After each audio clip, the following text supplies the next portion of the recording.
নমস্কার, সমর এগুলোতে আপনাদের স্বাগত জানাই। এই বাগানটা দেখছেন, সবাই ভেজ হয়েছে 12 দিন, এখনও কোনো জল খাওয়ার দেওয়া হয়নি। ভেজের ডিসিশন দেওয়া ছিল আমাদের এভারগ্রিন জৈব, সঙ্গে এস ডায়মন্ড জাইম এবং অ্যাগ্রোভেরা গ্র্যানিউলস দিয়ে ভেজটা করানো হয়েছিল, দক্ষিণার ভেজ। আপনারা বুঝতে পারছেন যে 10 দিনে কি পরিস্থিতি এসছে। জল খাওয়ার দেওয়া হয়নি, বাগান সবে ভিজিটে এসছে, দেখে জল খাওয়ার দেওয়া হবে। যারা যারা দক্ষিণের ভেজ এখনও করেননি, ডিসিশন নিতে চাইছেন, অবশ্যই আমাদের এই নাম্বারে যোগাযোগ করবেন।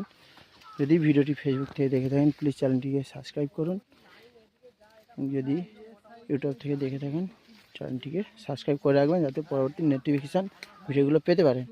আমাদের ভেজের সময় এস ডায়মন্ড জাইম, এভারগ্রিন জৈব, অ্যাগ্রোভেরা গ্র্যানিউলস এগুলো দিয়ে ভেজ করানো হচ্ছিলো।